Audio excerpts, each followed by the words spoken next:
Allow me to go through some housekeeping items before we venture into tonight's seminar. Firstly, allow me to thank the sponsor of tonight's seminar, Joseph Lakonizers, and I invite you all to become sponsors of a seminar of your choice. It's only a tax-deductible $100 donation. Furthermore, let me remind you that all of our April seminars will be online with international speakers. We do have a week's break during Greek Easter, but we also forfeit the use of the mezzanine level as the Greek Centre is one of the venues for the very popular comedy festival. Look up the program. There are quite a few class acts. And a special mention regarding next week's seminar by Professor Alexander Gitroev on the Greek Orthodox Church of America. Just a reminder for those who may have any questions during our Q&A interval at the end of the seminar, simply submit them through the chat or comment section on Facebook or YouTube, and we will pick them up.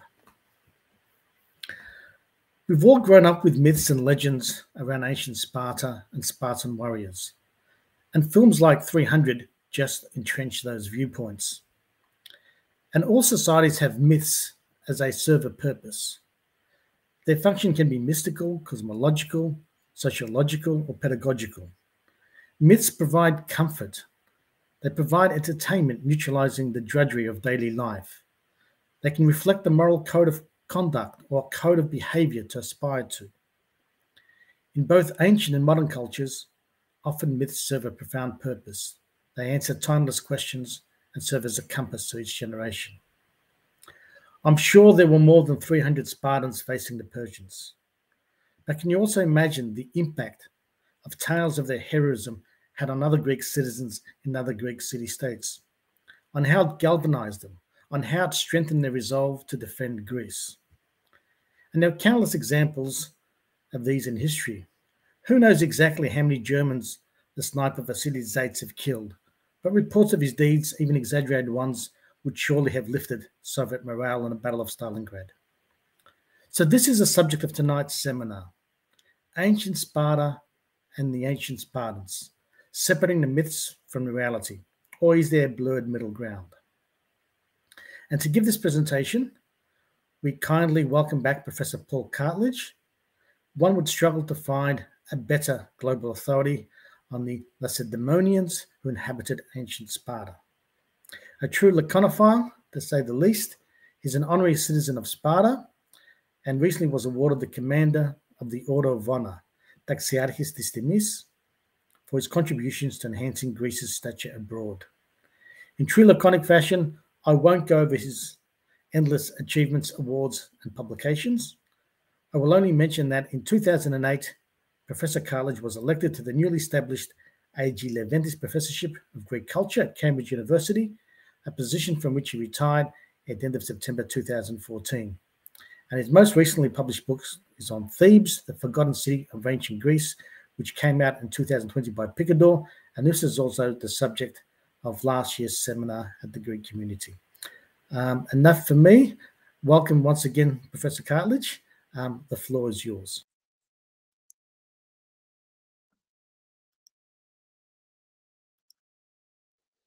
Hello. Can you all hear me? Nick, can you hear me? Hello? Yes, we can hear you. We can hear you. Thank you very much, and thank you so much for that introduction. Kalisperas, everybody. I'm delighted to be back. As Nick mentioned, I gave you a talk last year when we were under very severe COVID restrictions, as indeed you were. And we're slightly easing, but we're in a sort of limbo situation. We're not absolutely clear whether the pandemic is over or whether it's still going to come back and bite us.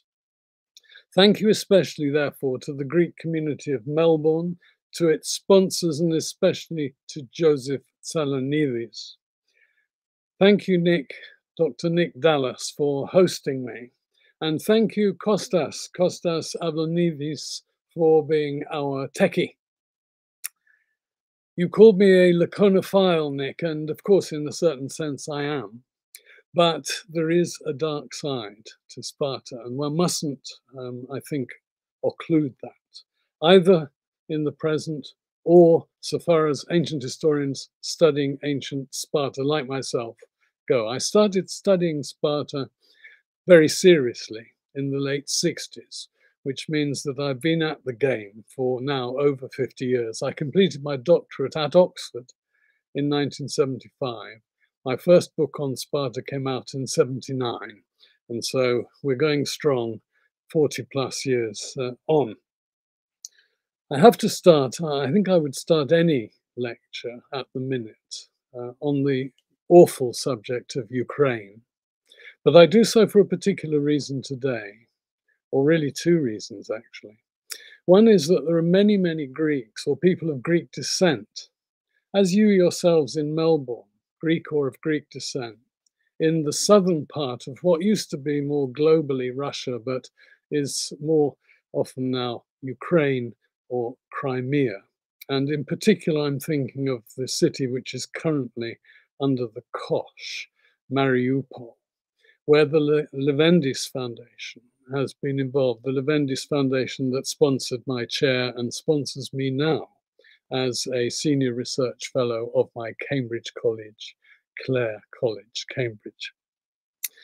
So we live in terrible times. And Livy, the ancient Roman historian, was quite happy to be writing about distant ancient Roman history because it took his mind off what he called to be the terrible present. And he'd lived through civil war, really vicious civil wars involving the entirety of the then Roman world. We're not yet quite at the extent of awfulness of, as it were, a universal civil war, but we teeter on the brink. And so anything that can be done in the way of easing the present crisis, a good Greek word, of course, or indeed improving things for the future, please, everybody, pitch in. So Sparta, why study Sparta? That's a generic question to anybody. Why study ancient Sparta? Well, there's a bit of a clue. So far as us Anglophones are concerned, Sparta has given us not one, not two, but three English words. First of all, of course, Spartan, and that's austere, self-denying, basically tough. So it's a lifestyle type of adjective, but it's very often applied now in a much more light-hearted way, of course, to somebody who's not extravagant, who lives a Spartan life, that is, without a huge amount of self-indulgent comforts and so on. Secondly, and this is a word Nick already alluded to, laconic. Now, the Spartans were a puzzle in many ways, actually, but in this linguistic way, they had at least two names for themselves. Actually, three. If you were a full adult male citizen of ancient Sparta, you were a Spartiates, that's the masculine form, so that you were a Spartiate.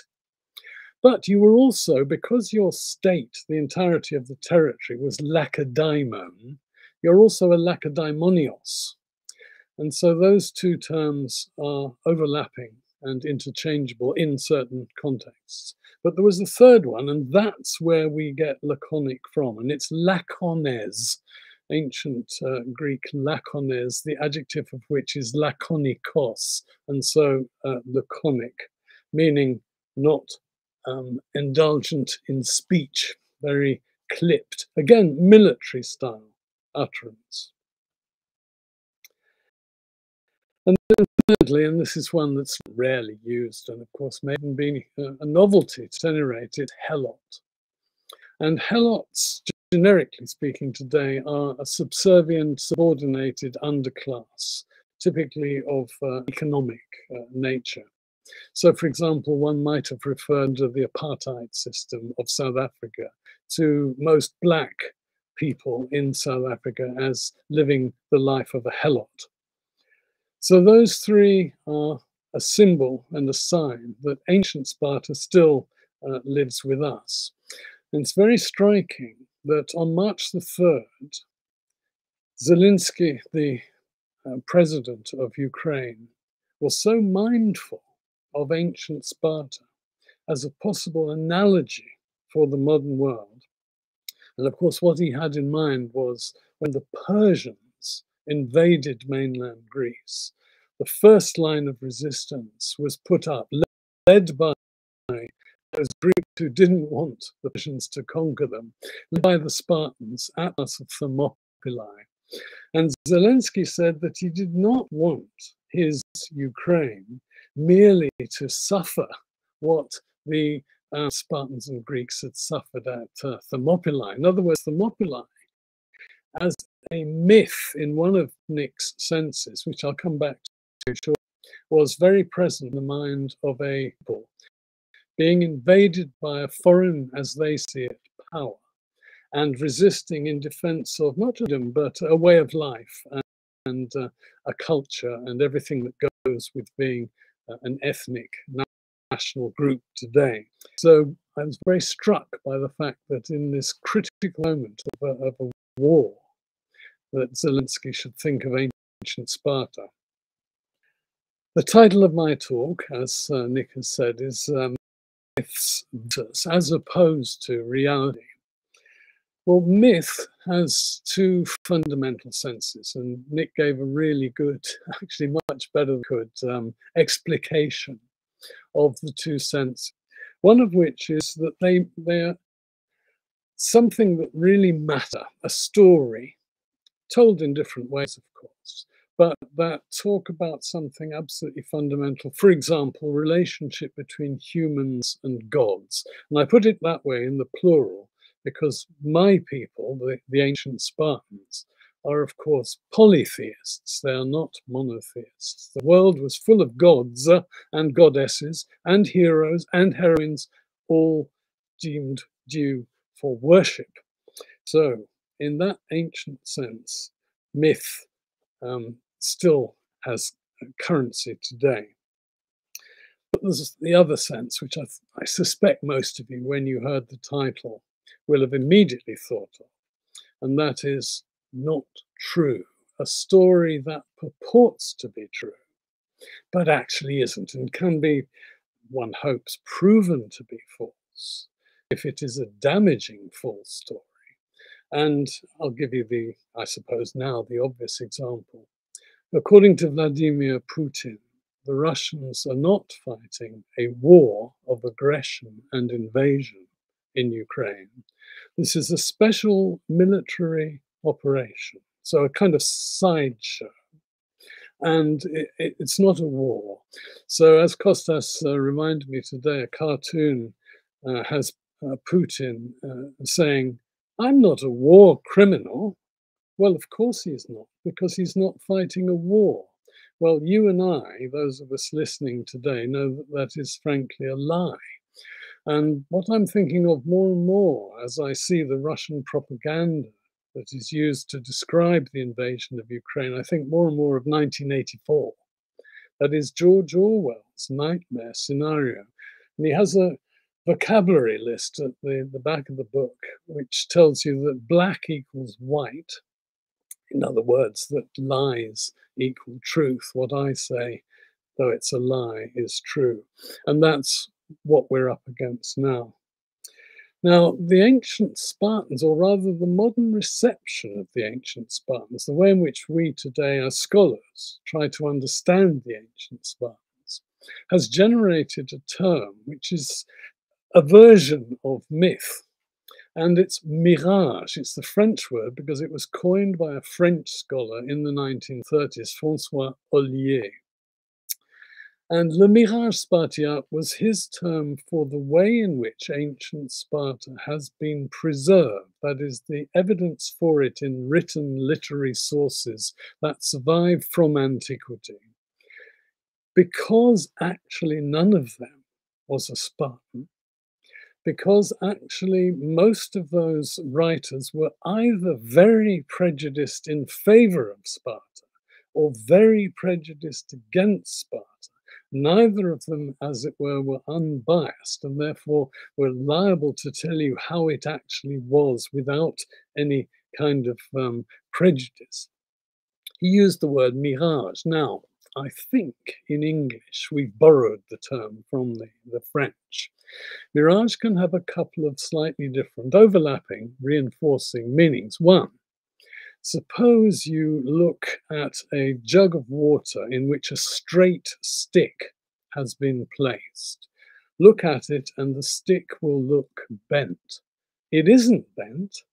There is a stick there, so the mirage is the distortion of reality. There is an underlying reality, but it's distorted in appearance. The other sense is rather more worrying.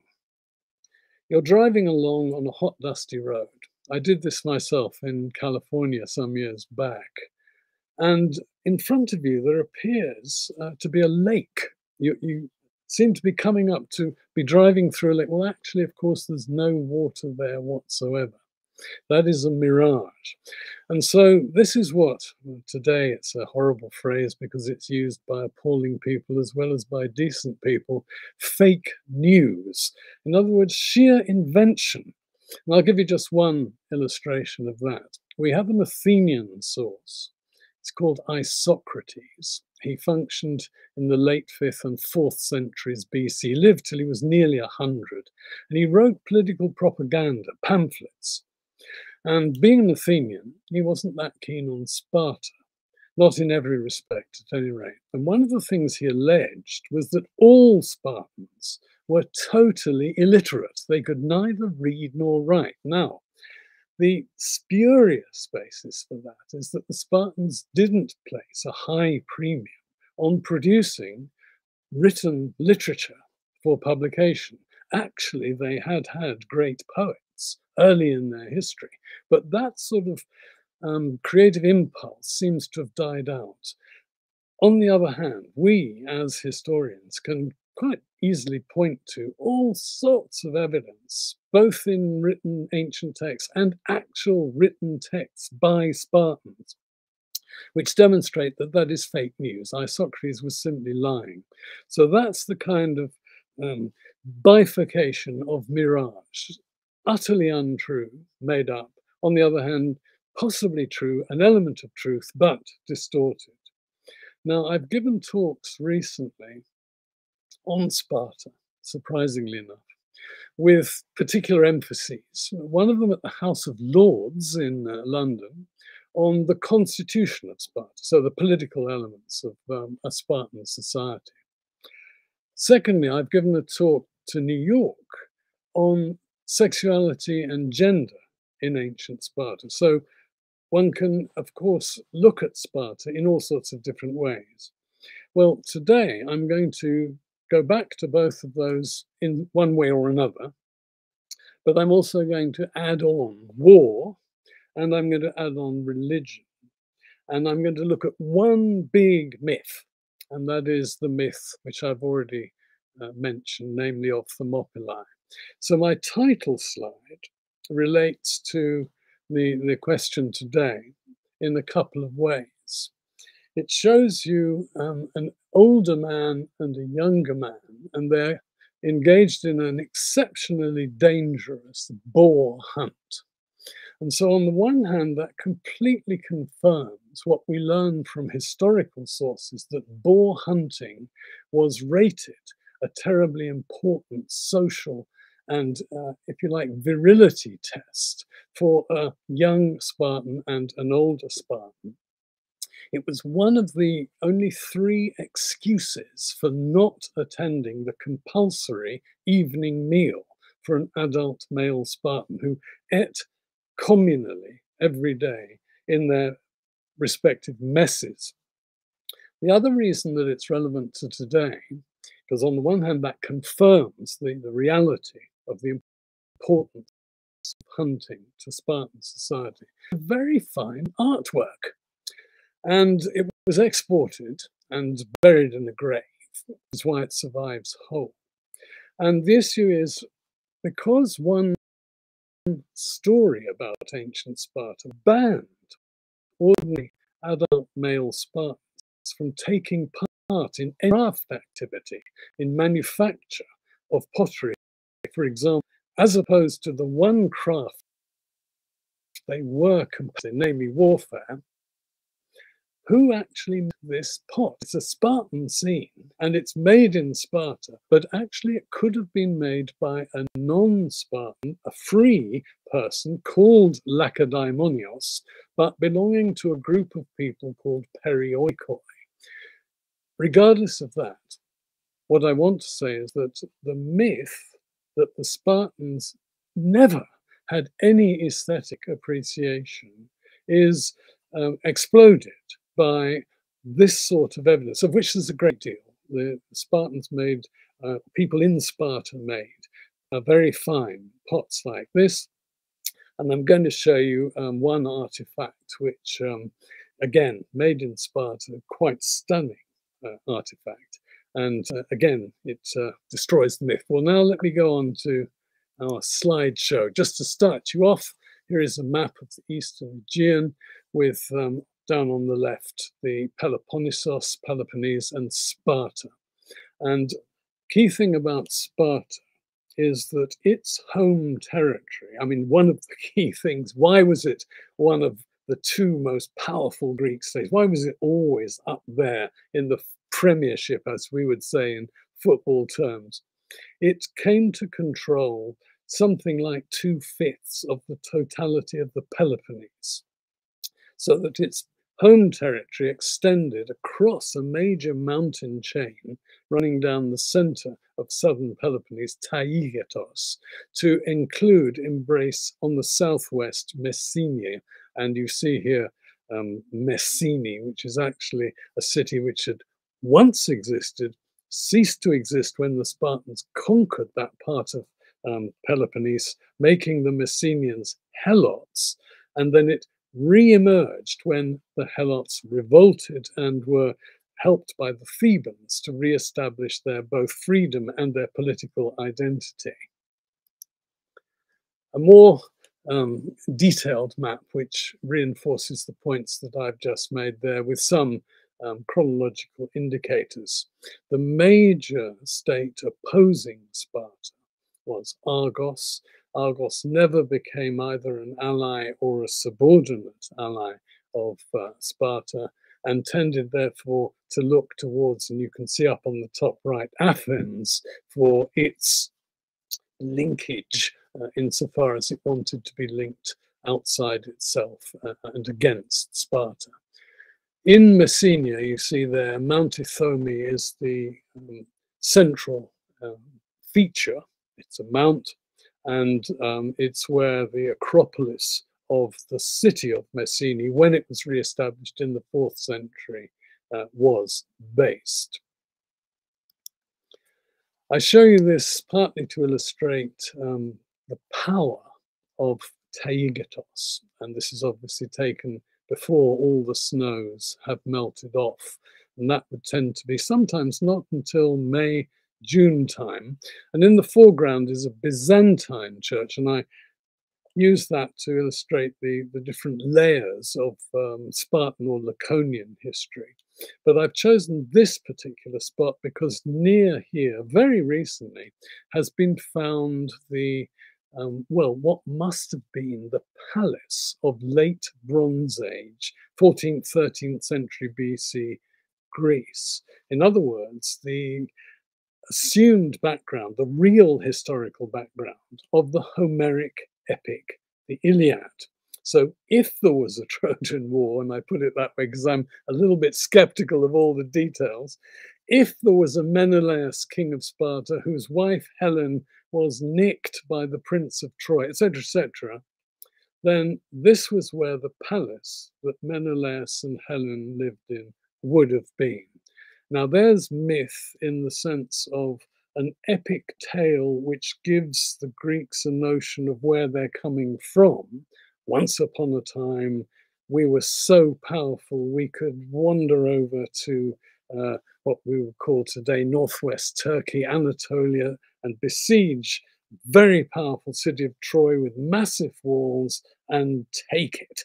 And the, of course, story centers, so far as Homer tells it, on the capture of Helen, the most beautiful woman in Greece, and therefore very much of significance. If you're an ordinary, shall we say, Spartan girl, what are you going to think that your ancestors include Helen?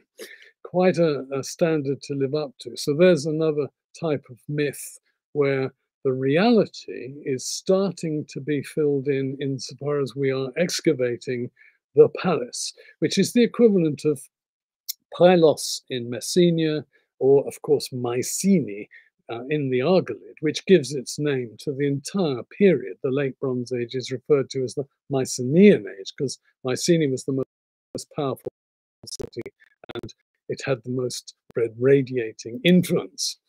Now, I mentioned that Sparta produced fine artifacts. We're in the 6th century. We're here with 2 solid cast bronze figurines, one of them from actually Messenia, and the other of them, well, it was found in Sparta. It's now in the British Museum. And I use them for 2 different sorts of analysis of the relationship between myth and reality. There is a tendency, I mean, it's a sort of inevitable thing in historiography, in the practice of writing history, that revisionism comes in. And probably what you think of first, Sparta, is Spartan warriors, Spartan warrior tradition, Spartan warrior achievement. And I suppose the most acceptable, or in the sense of most traditional, the most conventional way of looking at ancient Sparta, for which there is ample ancient, both written and physical evidence, is a kind of warrior community. And there are various reasons for thinking of it in that way. I'll just give you, obviously, Spartans, like any others, weren't all the time. On the other hand, they did fight an awful lot more than one would ideally have liked. And typically, most wars in ancient Greece were between neighbors, and typically they were economic. They were about bordering land. However, Sparta acquired a reputation and did quite a bit to foster itself for being exceptionally proficient at the practice of war. And one argument they could put forward was the size, as I've already mentioned, the nature of its state. Biggest in the whole of ancient Greece by a very long way. And you don't get to have that much land unless you've conquered it and held on to it. And the Spartans did so hundreds of years. Another little, well, not so little, but actually relevant fact. Spartans were unique in ancient Greece, having a comprehensive, compulsory educational system. Now, the evidence for this is pretty, as it were, late. In other words, it came into being before we get any ancient sources contemporary with it talking about it. And as I've already said, the Spartans weren't in the habit of writing about themselves. So our sources are non-Spartan, and there are 2 in particular. Xenophon, 4th century BC, an Athenian who actually lived in Sparta for some time, knew Sparta well from the inside. Plutarch, round about 100 AD, way after Sparta had ceased to be a great power, which is the period that I'm interested in. What was the point of such a unique, compulsory education from the age of 7 to the age of 18, roughly? Well, to produce a socially cohesive, totally centralized, focused Spartan when he became a full adult Spartan, age 20. So in other words, the point of taking boys away from their family and having education imparted collectively socialized Spartans as community. Family, second place. Now, it doesn't really play no role. They had to get married. You have to marry into what is suitable other family, and so on and so on. So there are family concerns, especially as regards one's wife and one's descent, one's children. Nevertheless, communal life is privileged, huge, all conducive to being terrific fighters. However, you may be amazed now to hear that there are scholars today who think that this is a bit overdone, that the evidence for this militarism of the ancient Spartans comes from non-Spartan sources trying to overemphasize this dimension of Sparta, play down any other aspects. For example, to make out they're merely thugs. You know, all they do is war. Whereas we, Athenians, for example, much more balanced and sophisticated. We do all sorts of other things as well. Fight. And when we fight brilliantly. Look at the Battle of Marathon. But we don't let it dominate everything to the exclusion of living what we might call a private life, a cultivated private life. Anyway, I'm one of those who say, yes, it's possible to exaggerate Sparta's militarism, and in particular, it's because Sparta did suffer setbacks. But nevertheless, the emphasis in the ancient sources on Sparta as being an ancient military machine and geared to being such is not. So that's on the left, a hoplite in full gear with the helmet with crest, horsehair crest, bronze helmet, breastplate, rather fancy thigh pads, and greaves, that is bronze shin guards. And that little thing behind, you can just see a leg behind the hop. It's actually a leg of a dog, a hunting dog, because as we've seen, Spartans liked to hunt, and they hunted with hounds, and Laconian hounds were particularly good scenters. That is, they scented the prey, the boar, particularly well. Now, on the right, we have a different figure who talks about, to us, the contradiction or the distinction between myth and actualities, realities, in a different way, because he's a religious figure as well as a military figure. You can see he's got a hoplite breastplate on. He's got a helmet, lacks the crest, that's not survived. And he's got, well, something odd round his waist. And you can just see a little bit of the face and a little bit of the paw. It is a lion skin. And the artist didn't want you to be in any doubt as to what sex he belonged to. He is male, it's in your face.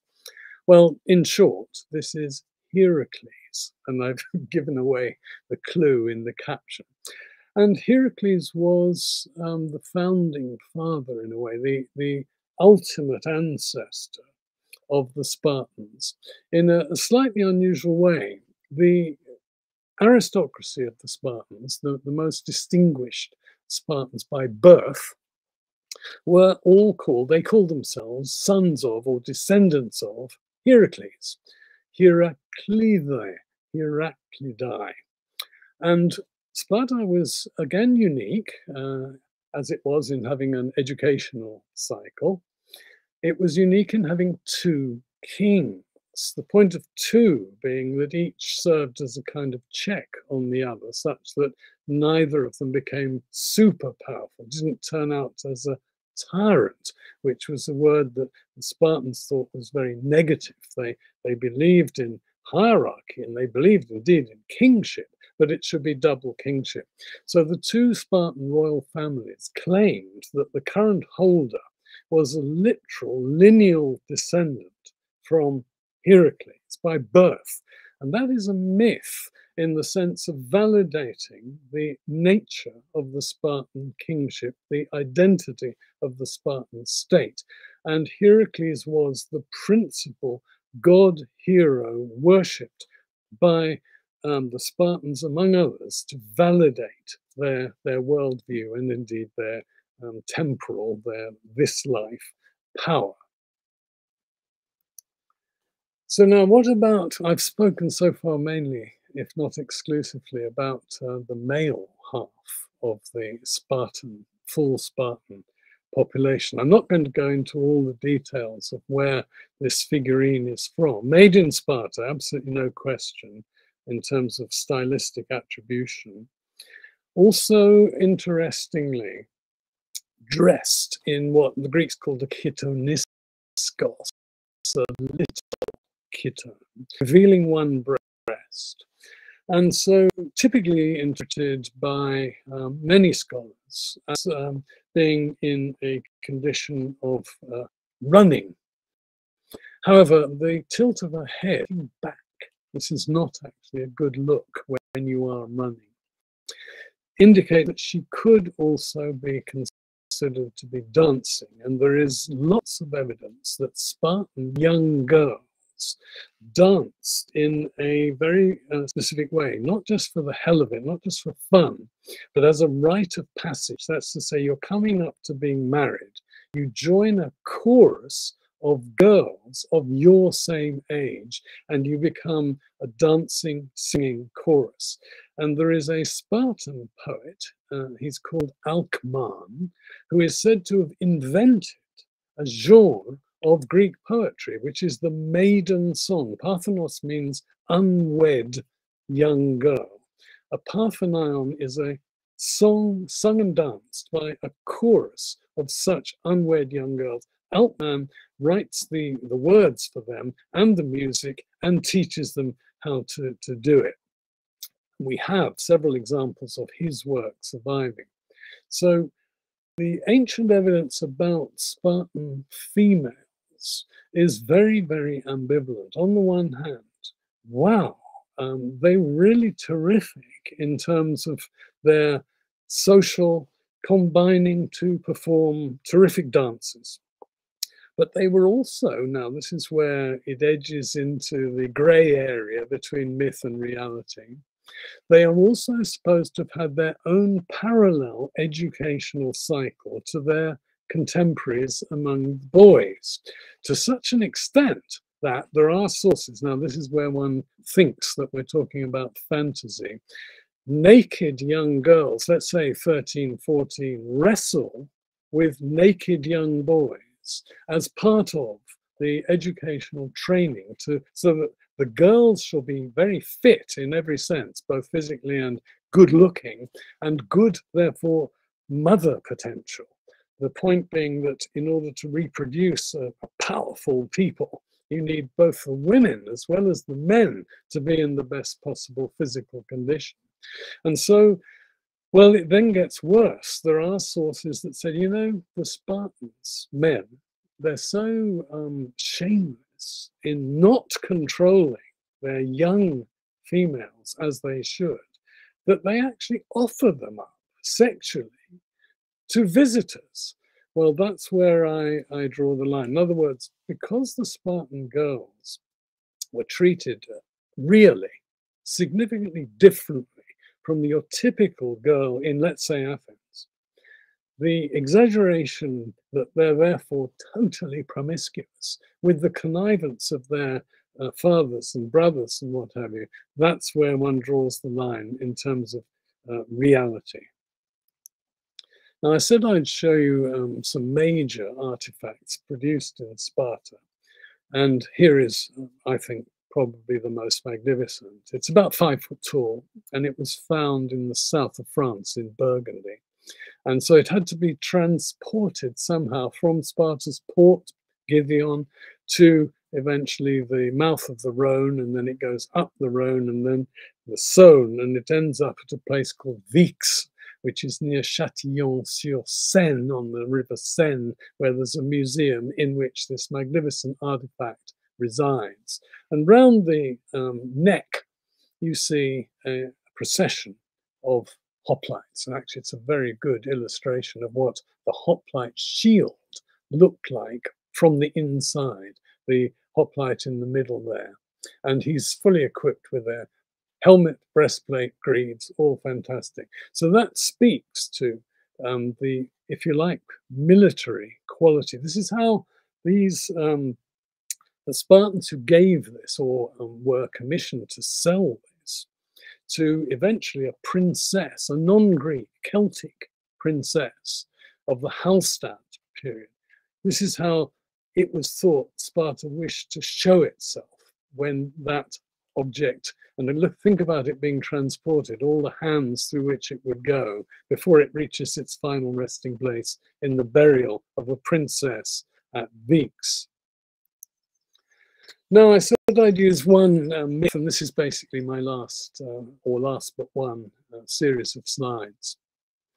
When this magnificent marble torso plus head was excavated at the foot of the Acropolis of Sparta in the 1920s. The British School were excavating for the second round. They started in the 1906 to 1910.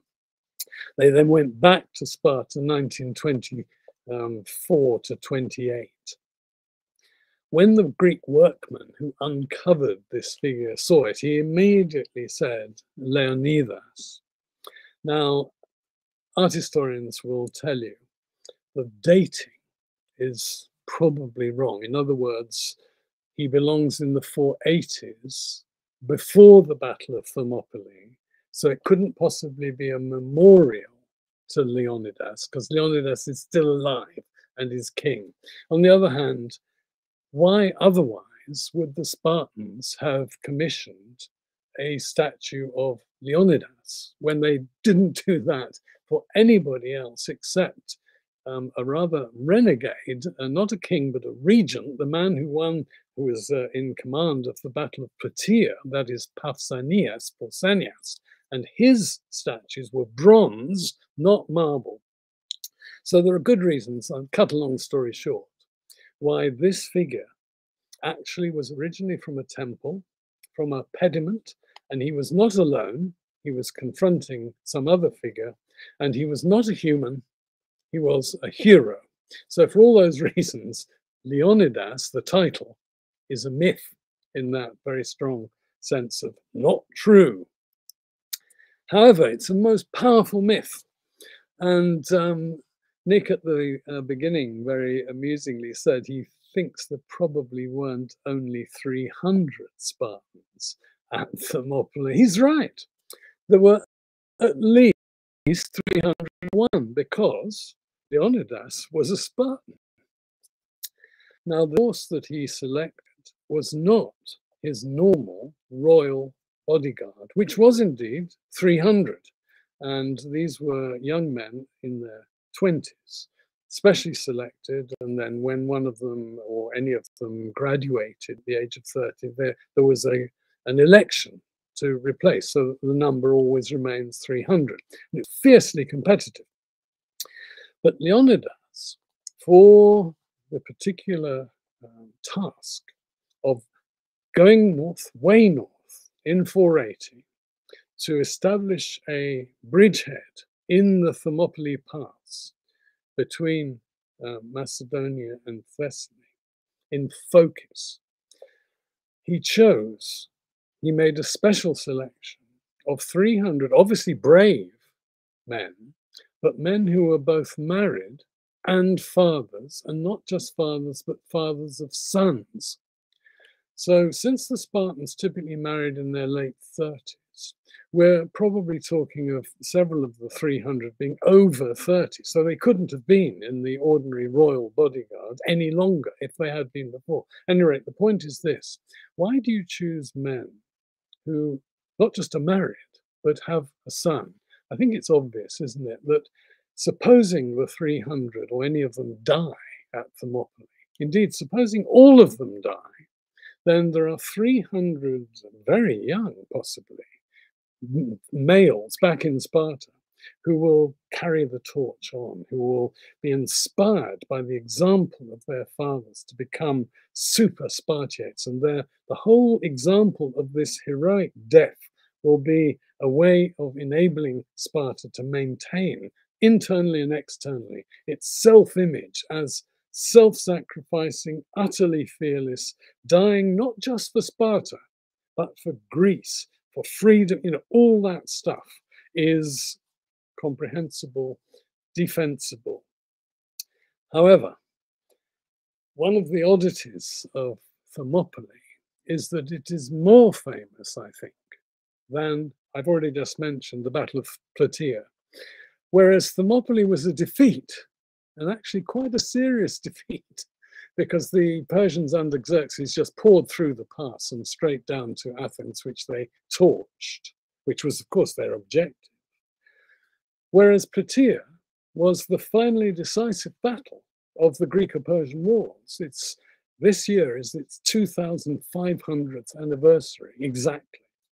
And yet it lacks the éclat of Thermopylae. So Thermopylae is one of those defeats that has come down as if it were a kind of victory. And that, I think, is quite a strong example of a myth in terms of a very positive myth, which actually contradicts or is contradicted by the reality. I'll just focus on one conflict between myth and reality. After the myth of the Spartans as warriors was they never surrender. They may be defeated occasionally. Of course, it will be a minor defeat rather than a major one, but they will never surrender. Not so. In 425 BC, when Great Peloponnesian War, Atheno-Peloponnesian War, Thucydides is our source. The Spartans have a base in Messenia. The Athenians have attacked this base, and they have compelled a partly Spartan, partly non-Spartan force to surrender. And Thucydides says this was an utter shock. The Greek world was completely amazed this happened. But of course, it was perfectly logical that that is what happened. And this is another example of how myth, the Thermopylae myth, carried on. We're here in the early 19th century. The great neoclassical painter, Jacques-Louis David, exemplifying his huge imagination for the ancient Spartans. And this is the sort of shield that Spartans actually would have carried. Remember, I just said that a force of Spartans surrendered at Pylos. Well, here is the shield of one of those. They were 292 people who surrendered and were taken to Athens as hostages for the rest of the Peloponnesian War. Another 4 years, they're kept in a kind of compound, but an open one where people could come along and jeer at them. And right, this is one of the shields, and the Athenians or somebody has had punched into the bronze facing. It says Athenians from Spartans out of Pylos. That's the inscription on the left. And then finally, to revert to gender, to athleticism, to royalty, this inscription is an inscribed base of what was originally a bronze victory statue, set up not by a man at Olympia, but by a woman, and her name is on the right of the screen, Kyniska. Victorious with a chariot of swift-footed horses, I have had this statue erected.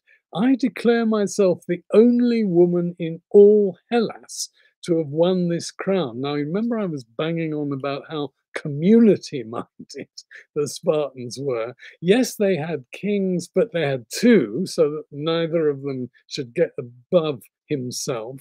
Well, here is a woman saying that she's done this extraordinary thing, which means she paid for the rearing of racehorses, 4 of them, chariot horses, and then she had her own stables, and so she paid the trainer. She didn't actually race them, of course. She's the owner. And she won in 396, the first woman to win an Olympic crown ever. And the games had been going for nearly 400 years by this time. So you can see why she'd be proud, but in a way, it's not very Spartan. So I leave you with that thought. And if you have been, thank you very much for listening.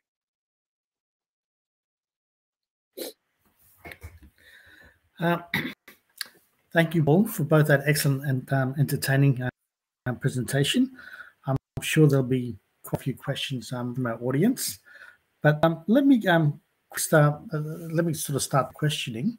Many historians have tried to portray the Spartans as sort of insular and also one-dimensional, but the fact that they had sort of colonies on the one hand is evidence that they weren't, or some might argue they didn't have as many as others.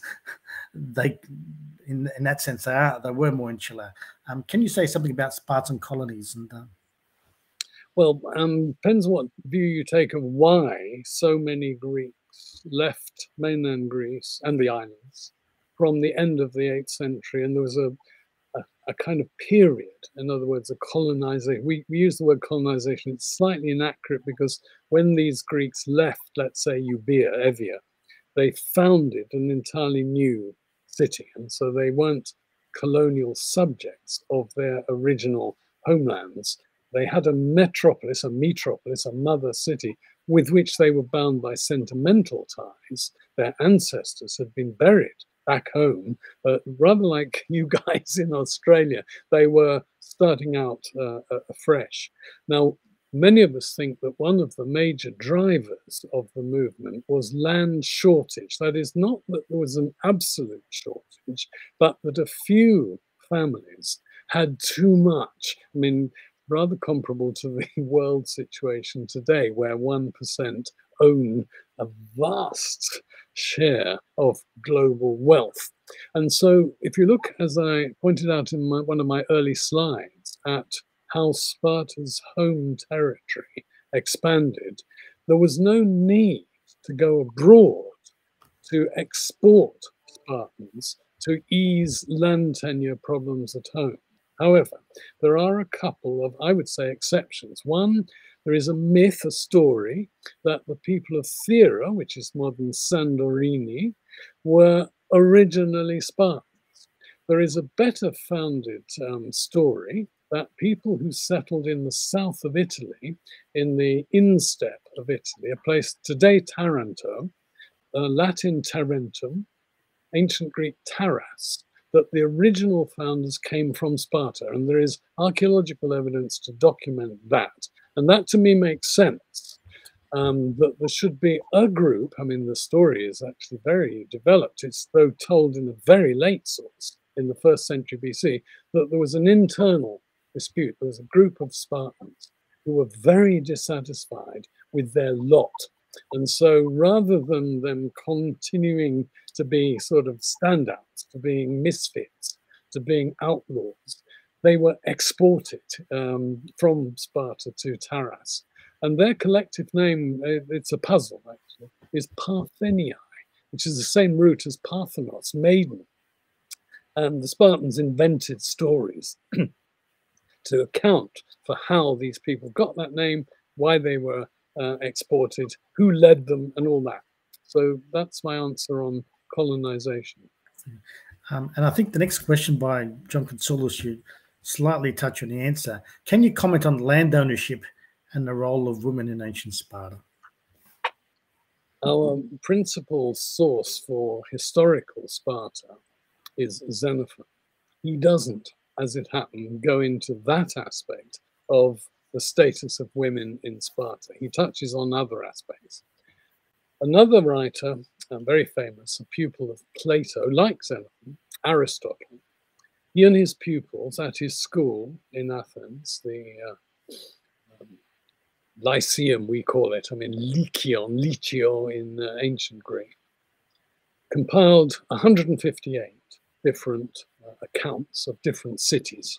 One of them, Sparta, it doesn't survive, unfortunately, but on that basis of research, he was able to generalize and to specify in his overall theoretical work, Politics, which means matters to do with the polis, the city-state or citizen-state. So generic, all city-states potentially of Greece. Well, one of them was Sparta.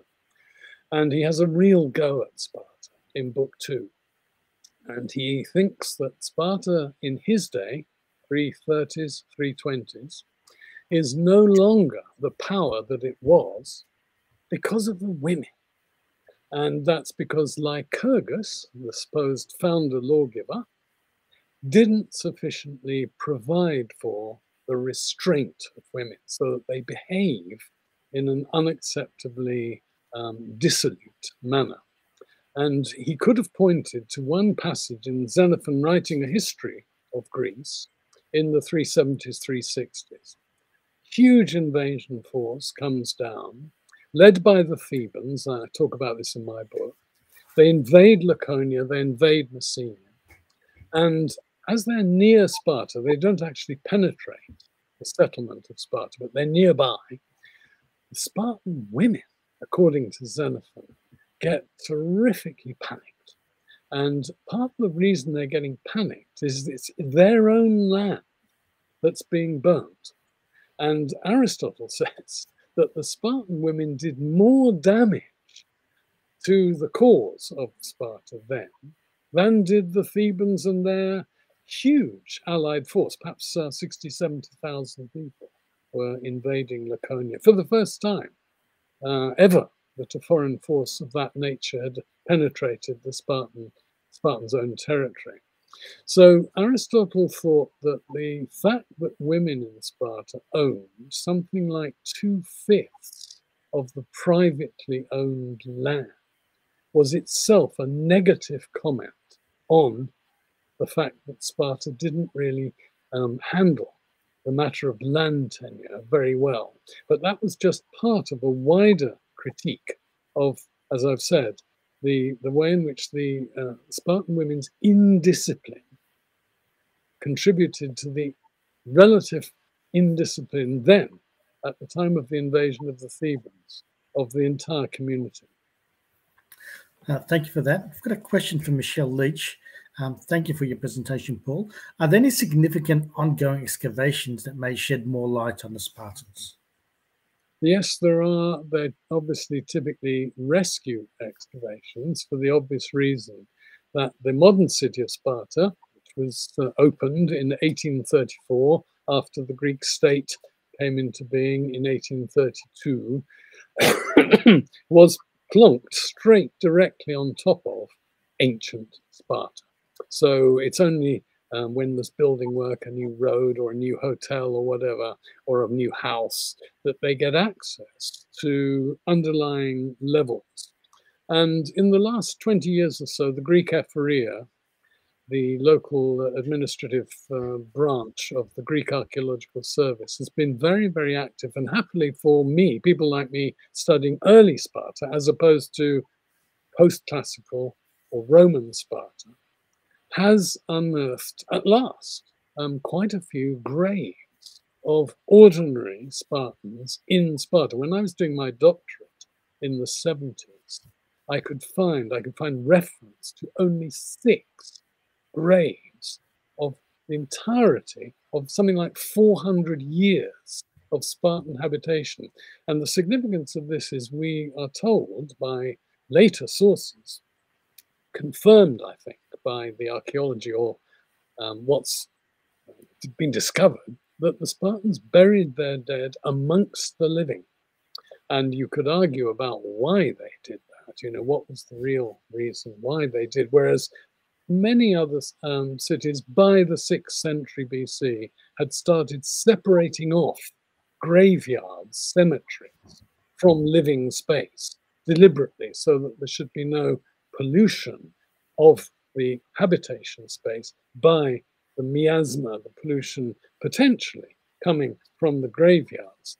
Spartans went for intramural, as it's called, burial, though there's an irony, the Spartans had no walls. So intramural means within the city walls, but actually the Spartans didn't build a city wall until 3rd century BC. So that's one type of new sorts, and the other is sanctuaries, which was actually the most prolific type of evidence already in existence before the more recent excavations. So sites where worship was conducted towards either a god or a hero or a goddess or a heroine. For example, up on the Acropolis, Athena, who was the patron goddess of Sparta, or down by the river Evrotas to Artemis. She was the goddess of liminality, of wild nature, of taming of young children into adults, whether male or female. She's predominantly for women as a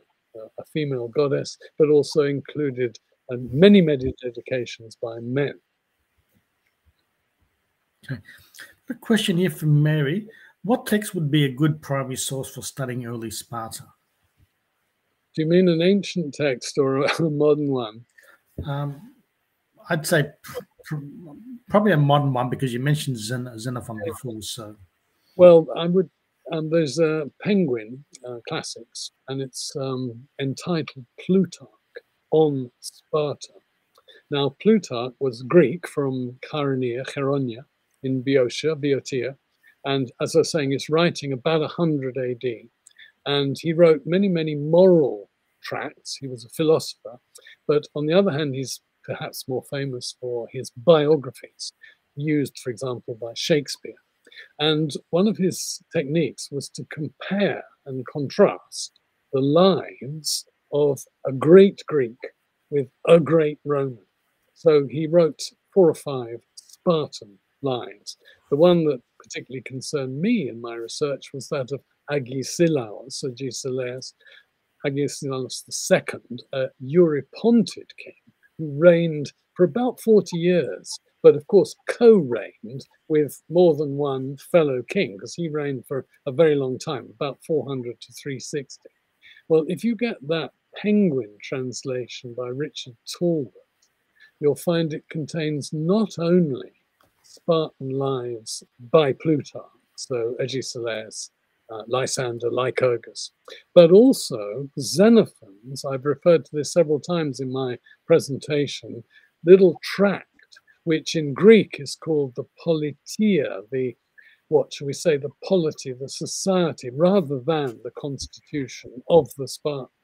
So it attributes to Lycurgus all the fundamental features of Spartan society, the military organization, the agoge, which is the word for the educational cycle, and so on, the doings of the education of girls as well as boys, all that sort of stuff.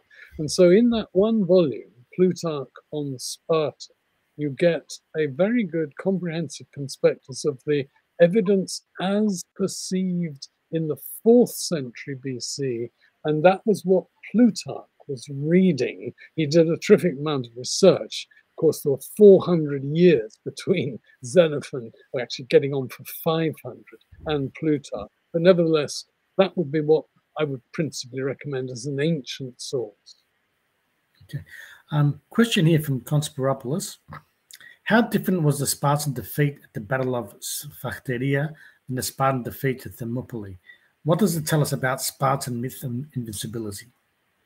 Right, well, Thermopylae was, as it were, big picture. You know, this is the biggest event that any Spartan had been involved in of that generation, or one might say any Greek had ever been involved in, because at stake was the future of Greek communities of mainland Greece. And already many Greeks had been incorporated in the Persian Empire from the middle of the 6th century BC. They'd revolted. The Athenians had helped them to revolt.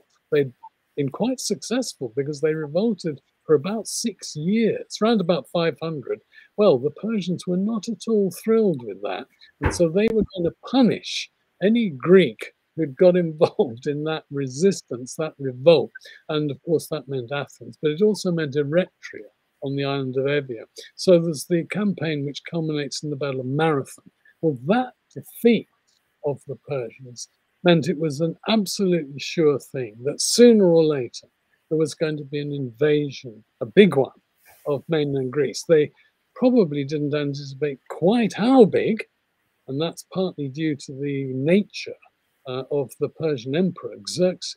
You know, he was a man of massive, well, dare I say, well, you can think of an analogy. I won't spell it out today. Somebody with big ideas. At any rate, how do you resist? Well, now, first of all, most Greeks in mainland Greece did not resist at all. I have to emphasize this, not a very pleasant thing to report. But out of the 700 or so Greek communities of Aegean Greece, not yet in the Persian Empire, 32 only resisted. I mean, it's quite staggering. Had it not been, in other words, for Sparta and Athens getting together, and Sparta with its allies in the Peloponnese, and then determining there would have been no resistance whatsoever. So Thermopylae, which was the first actual resistance, they thought of defending a pass further north, but it was quickly discovered it could not be held. There was a thought that Thermopylae could at least be held for some time. And so some of us think that the point of it was to make a show of resistance to deter the Persians. In other words, they probably couldn't hold the pass forever, but the fleet could do some damage to the Persian fleet, and the Spartans and others in the pass could do some damage to the Persians, which indeed they did.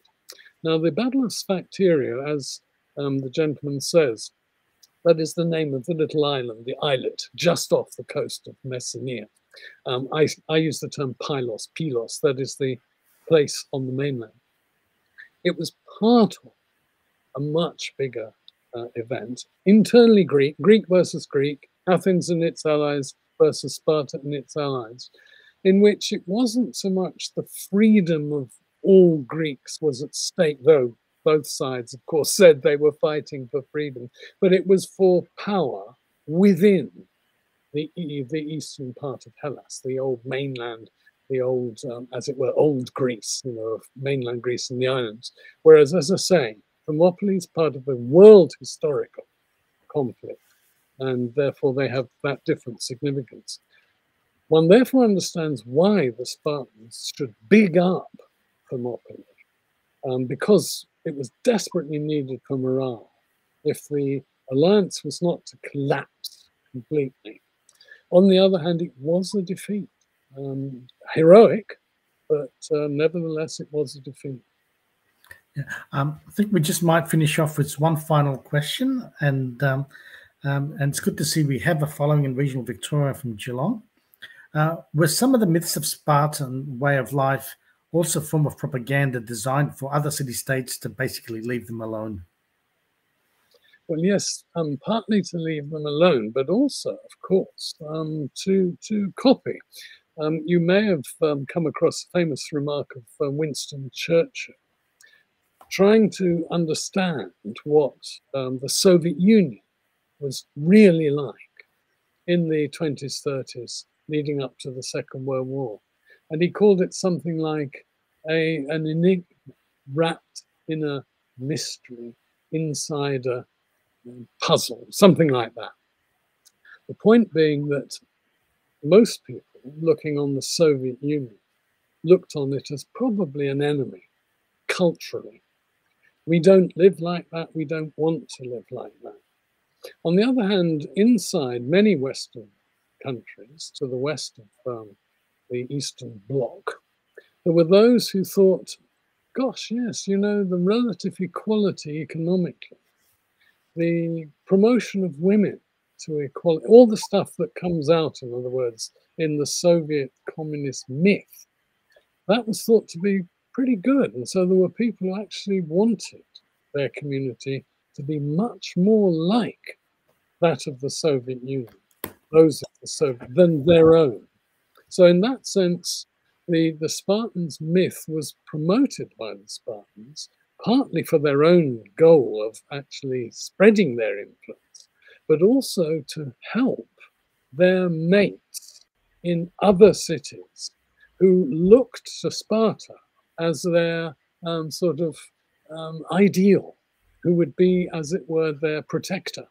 And so as things, especially in the Peloponnesian War, this was the case, got very, very nasty, the internal struggle between pro and anti-Spartans in Athens, among other cities, intensified terrifically. So that aspect of the Spartan myth has all sorts, both positive as well as negative effects and intentions. Apologies, Professor Cartledge. I just might ask one more question and just sort of combine the last two, because we really haven't touched too much on the helots as well. Agricultural sort of class in many ways. To what extent do you accept the views suggested by Thucydides that keeping the helot population in check became an overriding preoccupation for the Spartans by the 470s BC? Well, it had become that well before that, but you're right that it's in the 470s, and especially after the great earthquake of the 460s, when helots revolted both in Messenia and in Laconia. They revolted because they're Greek. They share many aspects of the Spartan, their master's culture. For example, religion, they worship the same gods. They speak the same dialect of Greek. as the Spartans. So they want to be free. And the Messenians wanted not just to be free, but they wanted to have their own political community. So after the 460s, that does indeed become absolute prior feeling and indeed the motivating force behind an awful lot of relations between the Spartan masters and the helots. But of course, you've got to add in some helots worked in Sparta. Helot women in particular acted as servants, as maids, as food producers in Spartan households in Sparta. And it's a bit like the slavery in the Old South of America. You could have actually quite close personal relations between, let's say, a Spartan mistress of the household and her helot female servants. So it's an ambiguous and difficult relation. When the Peloponnesian War comes, that is 431 to 404 with interruptions, there's an issue. Could the Athenians have won? They lost it in the end. Had they done more to support and foment helot uprisings, such as there's an undercurrent constantly of potential helot dissent, if not revolt. And this erupts, actually, it comes into full view in 421. There's a peace made between the Spartans and the Athenians and their allies.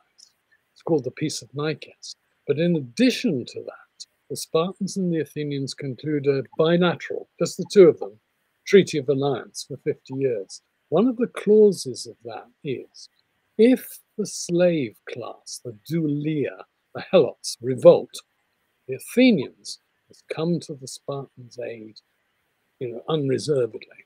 Interesting, the Athenians swore to that. Shows on the one hand how important the helots were to the Spartans, on the other hand that the Athenians seem to have taken it for granted. In other words, well, it's a bit like the NATO today and Russia in terms of resisting them, fighting them if they invade our territory, but not doing that much physically at any rate to intervene in the social political systems of Russia itself today. Okay. Thank you, Professor Cartledge. Thanks once again for accepting the invitation, and hopefully we'll see you again one day in Australia in the flesh, where we can have you at the Greek Centre presenting one of your wonderful seminars as well in the future. Thanks very much. Enjoy the rest of your day, and thank you. Stay safe. Thank you, Nick. Bye.